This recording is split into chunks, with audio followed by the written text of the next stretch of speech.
Welcome to my podcast on real relationships. My name is Sophie Passon, and I am a relationship expert, international speaker, and best-selling author of a book, Your Other Half.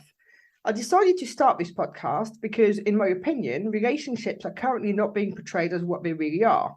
Whether you're watching the news or social media, the perception given to people is wrong. And my aim is to talk about what happens in the real world, talk about real stories, and listen to what real people think, do, or go through, as opposed to creating expectations of something that doesn't actually exist. I may not agree with everything that is said by my guests, but it is their chance to express their opinions and their stories. And here today we have Nigel Turner, and we are going to talk about what it's like to experience difficulties when we come out of the services, for want of a better words. Hi, Nigel. Hi, Sophie. Nice to see you. So can you tell everybody a little bit about yourself, please? Right. Currently, I am retired. Yeah. I joined the Royal Navy when I was 16 in August 1970, and I served 23 and a half years in the Royal Navy. And I was pensioned in December 1993, age 40. Okay. I've had various ships in that time: HMS Five Beagle, HMS Blake twice, HMS Hermes during the Falklands War, HMS Invincible, Intrepid, and Fearless, and various shore bases in between that. One of the most notable was when I was at Flag Officer Naval Air Command. I was an admiral's cook. When I left the Navy, it was an odd feeling, really. Well, everything you knew to something like, what is this? Yes, yeah. But I wasn't totally sort of Navy focused, because I have had a good support network, because I wasn't in married quarters. I bought my own house. You know, we was living in the community. Just got on with life, just found work, took a low paid job just to get back into work. Yeah. And I was quite pleased, because I've never been out of work. I've had several jobs, but never been out of work. You know, I've always been quite forceful in, working, keeping busy. And my wife is my rock. Yeah. She always has been. Have 2 daughters and 7 grandchildren. Okay. So quite a nice family, supportive family, you know. So what did you experience from coming out, as it were? What did I experience? Well, I think I was just left to get on with it, really. You know, I didn't have much. Nothing from the forces, really. You know, there was, when you left, you was given a bit of paper, you handed your ID card out, and you walked out of... Quite literally on your bike? Yeah, just walked out of Nelson Gates, No Royal Marines band out there pounding away saying, "Oh, well done, Nigel." It was just out the gates, and that was it. You were on your own, basically. Yeah. I suppose I didn't really miss the Navy. Yeah. In such, it wasn't my life. It wasn't my complete life. Yeah. I had family. I had other interests outside. And so just got on with it, really. And I guess that's what most people do. And then all of a sudden, it hits you. Yes, I do appreciate that. I do appreciate that, that folk, that's all encompassing is what they do in the forces. They have no other life, no other interests. And I think when they do come out, they go into a spiral self-harm, as I would call it. They end up drinking, they end up getting into trouble. And they're on the streets because they can't look after themselves, because they've been told what to do. Yeah. Ever since they've been in the forces, and a lot of them joined at 16, so they don't know. We went from mummy to Navy, really. Yeah. I mean, when I left the Navy, you know, I was glad to go. Yeah. In the end, I was asked to do a fifth 5, you know, sign on for another 5 years after my 22, but no, I'd had enough by then. I really had enough. My last 5 years, I spent a lot of time at sea. Yeah. You know, it wasn't about, you know, my position. I just had enough. Yeah. And it was time to go.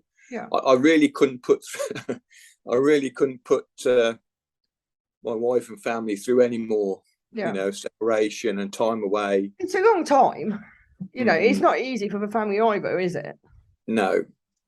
I mean, I did an exercise. I went through my career, you know, my bit of parchment you get with, you know, the times you've been on ships. And in that 22 years, I'd been 14 and a half years on board ships. Yeah, it's a long time. And, you know, I'd had enough. I think my wife had enough. And so I took the pension and got out, really. And as you say, so you plodded really through life, jobs and stuff, but do you think that, was there something that was still affecting you? Yes. I was on HMS Hermes during the Falklands War. Yeah. And later in life, that really affected me with PTSD. Yeah. If I go back to 1982 during the Falklands War, and you know what I witnessed, and I have documented, actually, I had in the Glimpses of the Falklands War, the recent book that's been published, I wrote quite a couple of long letters about my experience in the Falklands War, and it's been published in full in the book. And there I detail my experiences down the Falklands. But one of the, going back to 1989, 5 years after the Falklands, I was actually petty officer cook at the time, and I was posted to Yeovilton as the flag officer's Naval Air Command. I was his cook, his petty officer cook. And it was during a very busy Air Day weekend. And I was very busy.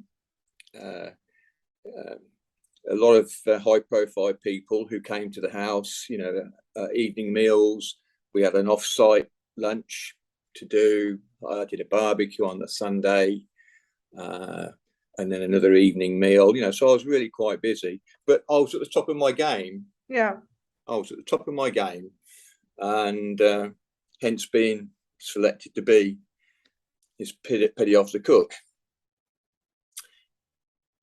And it was of a Sunday evening after everything had finished, you know, and I thought that went really well. And I was in staff quarters at the time, because it was a lot easier than keep traveling from the base. You know, I had a staff car to use, I could use.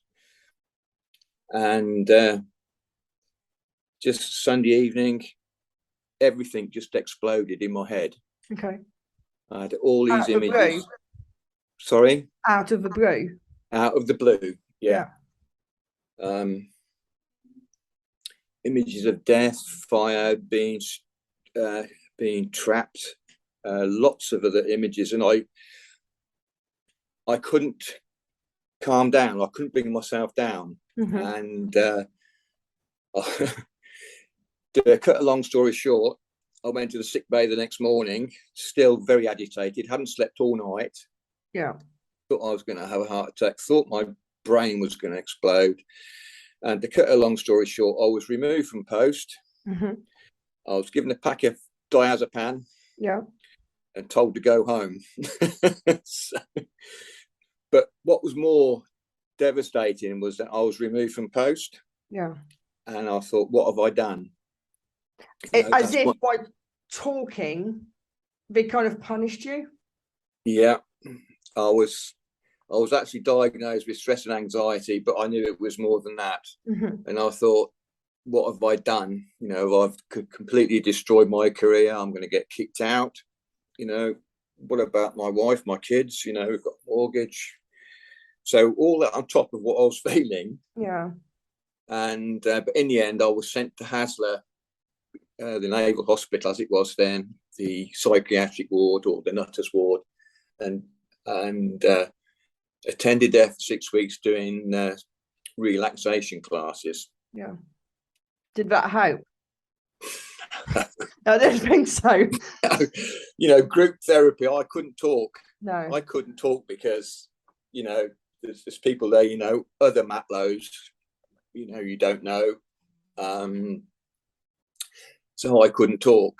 You know, I just kept quiet, and I thought, where is all this going? Yeah, there's a little point, really, if Yeah. you're not talking, sort of thing. No. And anyway, you know, back in October, I was sent back to Nelson in Portsmouth, HMS Nelson, shore base in Portsmouth. Yeah.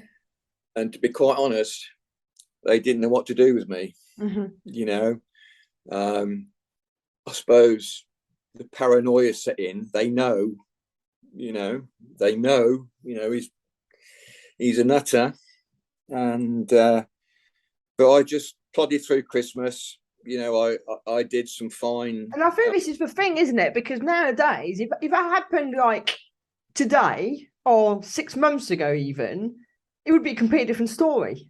Yeah, I do realise now that, you know, they are making inroads into mental health and well-being in the services, and they are encouraging people to talk. But there's still that thing in the back of your mind, you know, if you do speak up while you're still serving, you know, is that jeopardise your career, you know, your promotions aspects and all that went through my mind at the time. Yeah. And I think, and I think when people join up, you know, they want a good career, they want a good time, you know, they want to progress, you know, not just in the service, but in general in life, you know. So anyway, I was then sent back into the fleet. I joined HMS Invincible after that because of my knowledge and my skill set. You know, I put all my effort into training the young chefs, not just in their craft skills, but in ship skills, ship's knowledge, and gives you a focus as well, doesn't it? It's not quite escapism, but it makes you think of something else. Yeah. So I like to keep busy, and I still do now. I like to keep busy in my head and physical. On Sunday, I ran the Great South Run. Yeah. Just gone. So I enjoy my running. I enjoy my training. Mm-hmm. So, but yeah, so back into the fleet, and I was actually awarded a ship's prize on Invincible because I was in the bakery for 12 months. They put me in charge in the bakery on there. I introduced high teas 3 times a week, not just, you know, where they're just bread and jam they used to put out, but I used to bake cakes, craft breads, you know, handmade craft breads, and that went to all the ship, not just the wardroom, but to the wardroom, senior eights and junior eights mess. And I was awarded a ship's prize, which I was, you know, for boosting the morale of the ship's company, which I was quite pleased with. So that's, you know, it's sort of my pride, isn't it? It is, yeah. And so all my energies were going into doing this. Yeah, I was working 18 hours a day, you know. It's just, but when you're at sea, it's not an issue, is it? You need sleep anyway. In the mess and drinking, you know. But so I had the Intrepid and Fearless after that, but I got through it. I came out, but from the Falklands War, then, you know, I was still getting bad dreams. Yeah, I was still, when I was asleep, and the nightmares started. Yeah. And I used to get very agitated, very, very angry. Yeah. And mostly directed at my wife.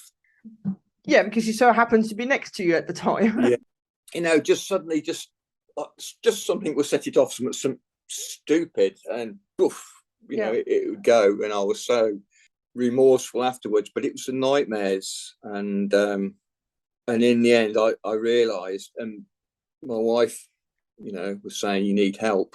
So I did go to my GP, and I think I was back in, that was 2010, I think. 2010, summer of 2010, around about June, July time, I went to my GP and started to tell him about how I was feeling.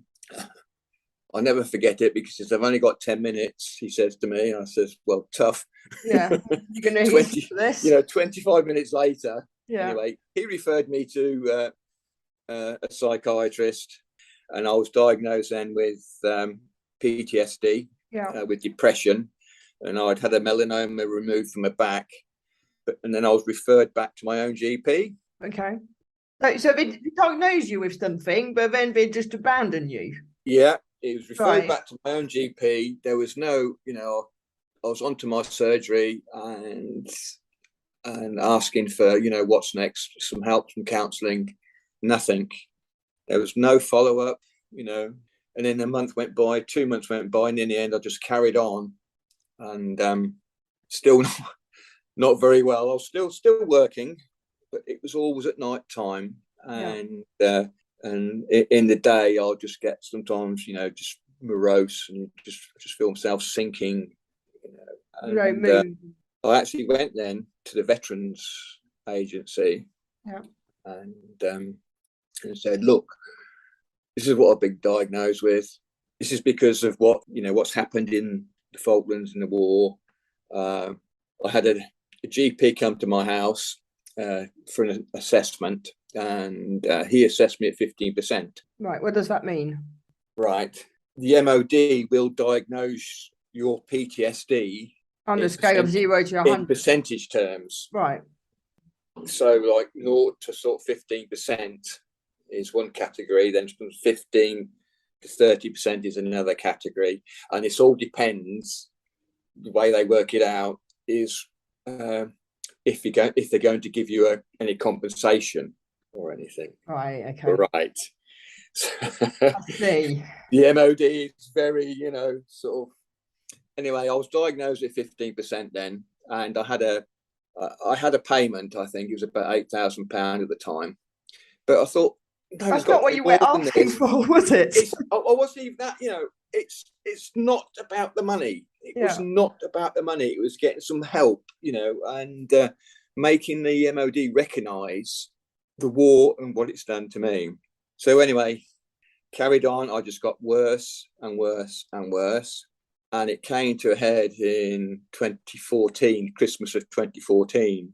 And for about 6 weeks, I was not well at all, physically and mentally. Yeah. I couldn't lie down. I couldn't sleep. Every time I sort of lied down, I was coughing and I was having these nightmares, and I lost weight. Thank goodness for my wife. She nursed me all through this.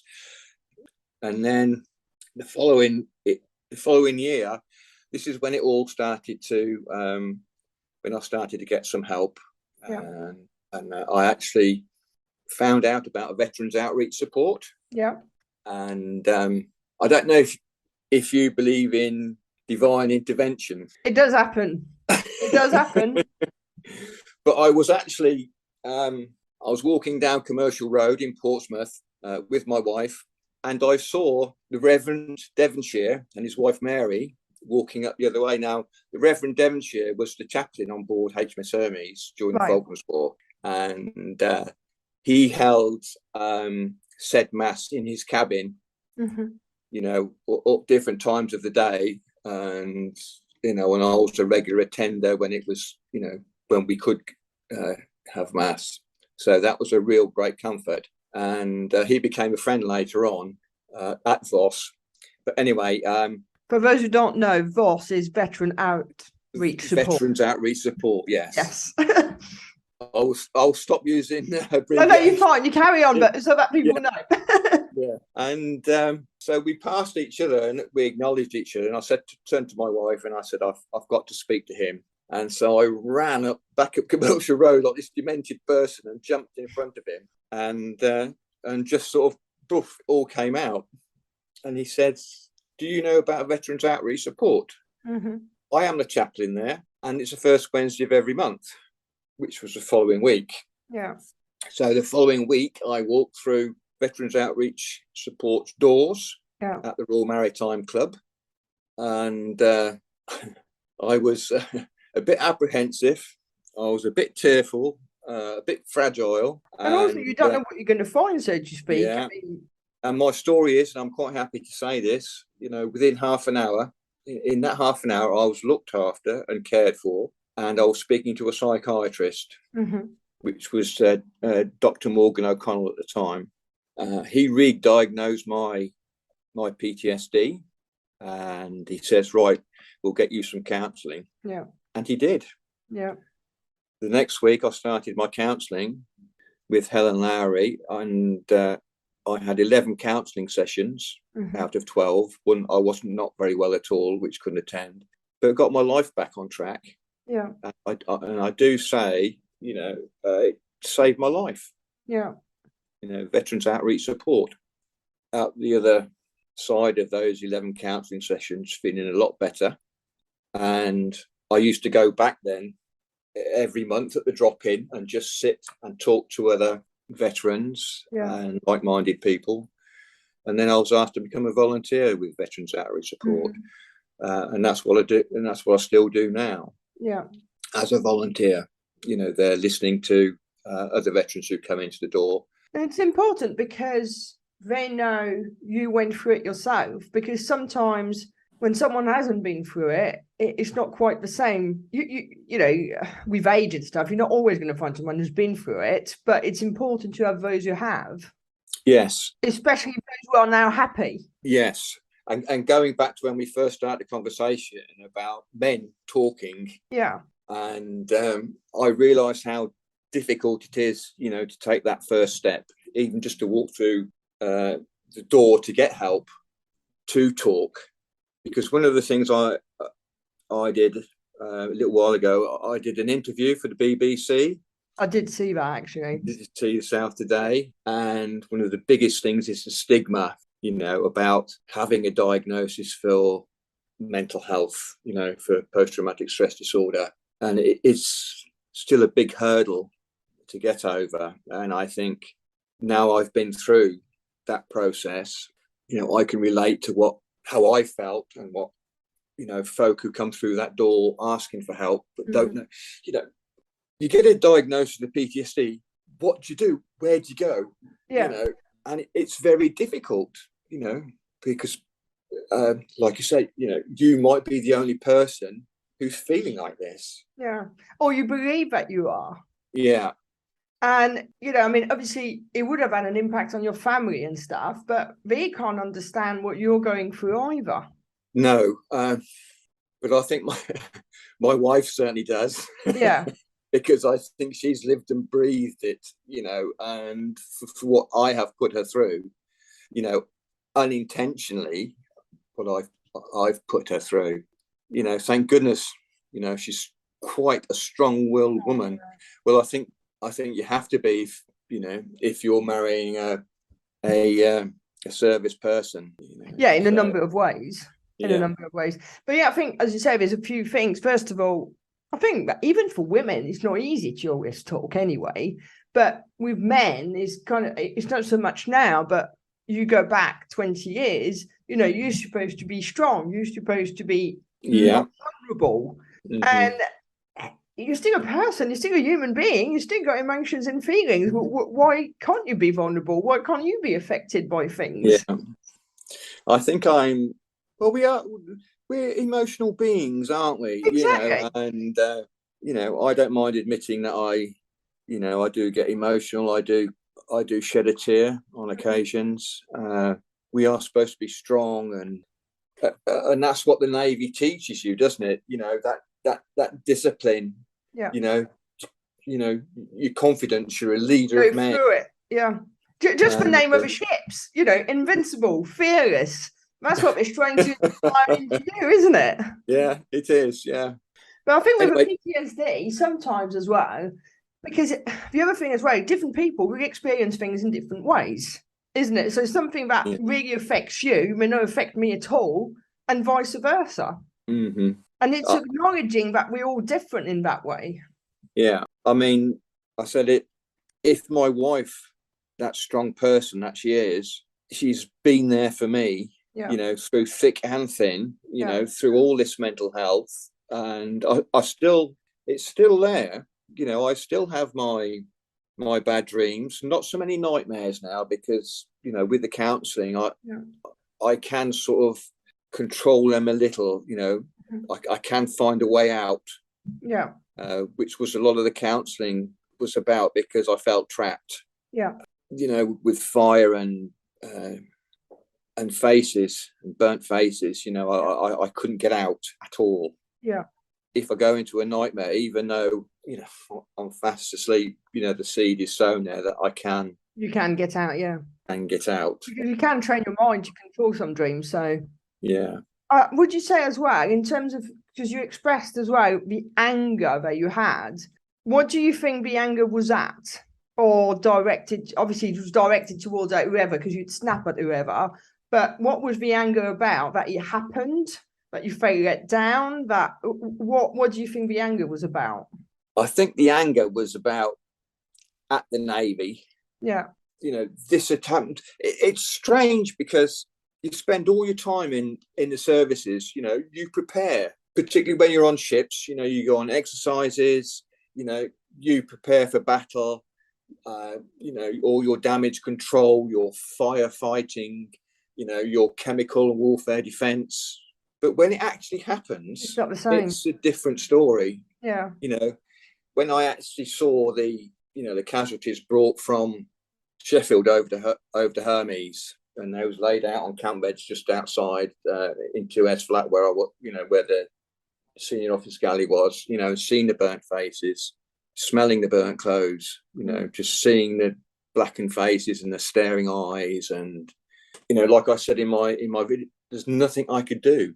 Yeah, and that as well is the powerlessness, isn't it? Yeah, and the casualty list when they come in and seeing fellow cooks that have been killed and then lost their lives. It could have been me. Yeah, so I think a lot of anger was back at the Navy.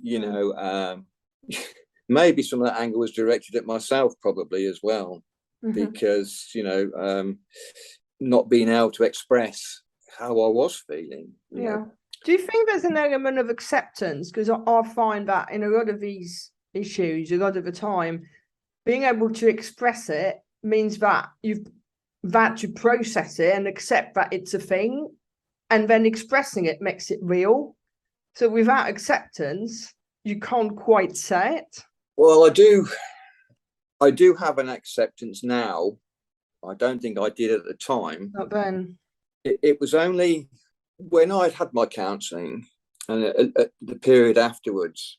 I mean, I didn't even want nothing to do with the Navy at all. I wouldn't even accept that I was a veteran. Yeah. Going back then, I just didn't want to know. Yeah. But after I started to accept, this is me. I got my pride back in being a veteran and what I had achieved. Yeah. In the Navy, in my time in the Navy. And this is the thing, it's a part of you. It's not a nice part, but it's a part of you. And because of that part and what you went through, you're now able to help other people. Yeah. When folk come through the doors at the drop-in, Veterans Outreach Support, I can sit down, and I can chat with those, chat with a person and see what is why they've come, and then just have a general conversation with them, try and draw out something of what's really bothering them. Yeah. Because when folk walk through the door with one problem, when you start talking, there's usually an underlying 2 or 3 other issues. Yeah, it's a symptom of something bigger. Yeah, I can recommend that. Let's get you some triage, with our clinical team, or say, right, you've got a debt issue, let's go and speak to Citizen Advice, or we have a legal team there, or, Just to explain for people, because they wouldn't understand, is to say the concept of a drop-in. At the Royal Maritime Club, basically you walk through the door and you've got kind of a reception area, you've got a tea and coffee kind of area. Then towards the back, in a room that's separate, you have that triage where people can talk without being overheard necessarily, and then maybe express other things. And then in one of the bigger rooms, you've got like a fair, for want of a better description, with lots of stands where you've got Citizens Advice, you've got the legal aid, and you've got various... Yes, there's about 35 different agencies, and you're quite welcome to sit down with any of them. Try and get the help that they need, and I recommend this. I said, let's just take a walk down the ballroom. Yeah. We walk in there and they are absolutely awestruck. That there's all that support there. It opens their eyes about what help is available. And I get quite pleased. I get quite pleased. I'm quite proud, actually, because some folk walk in, probably how I was when I first walked through the door, and they walk, they get the help and that they need, and they walk out the door and they've got this smile on the face, realise that, there's people there to help them. And I think this is the thing, as you said, you've been looking for something yourself for so long, but all of a sudden it's like, how is this possible? How did I not know about this? If I could just go back to my PTSD, following on from my counselling, I actually went back to the Veterans Agency and said, look, I'm feeling a lot worse. I've had a second diagnosis of PTSD, and to let you know how I'm feeling. And I definitely, had got worse over that 5 years. Then I had to have another assessment, which, even though I've just gone through all the counselling, was very traumatic indeed. It was a horrible experience, having to relive it in detail and how it affected my family all over again. What was all that about then? Right. Because I'd got worse. You're not 15% anymore. I'm not 15% anymore. By letter, after that assessment, I was given a 30%, and then that enabled me to be awarded a war pension. Okay. Which I was surprised at, really, and I thought, well, and it's not about the money, but it's in recognition of what they'd put me through with the counselling. And I must say, Veterans Outreach Support, after that counselling back in 2015, several times since, when I've had a relapse or I've felt very edgy, my anger starts picking up, I've picked up the phone to the Veterans Outreach Support office, and lo and behold, a couple of hours later, I've had a phone call, and we've arranged some telephone counselling, and just got me back on track. So VOS is, to get the message out there to veterans where help is. Obviously, you can't drag people through the doors. But what would you say to someone who's unsure about going to something like this, listening to this, and in the position that you were in? What would you say to them? Well, I think I had got to a crisis point, because it's difficult of knowing where to go. Yeah. I would say Veterans Outreach Support, you walk through the door, you will get the help you need. We will look after veterans' spouses, or long-term partners, and their carers. Yeah. So, you're in good hands. You can have faith and confidence, take that step, and it is good to talk. Yeah, especially if you're a man. Especially for your man, because we're stubborn. Yeah. We're stubborn sods, aren't we? We really are. Well, Nigel, thank you so much for sharing all of this with us. I think it's quite important to hear, a real person tell us their story and how they felt then, but more importantly, the fact that you've got through it. Yes, thank goodness. I've been down a very dark road. I talk about, my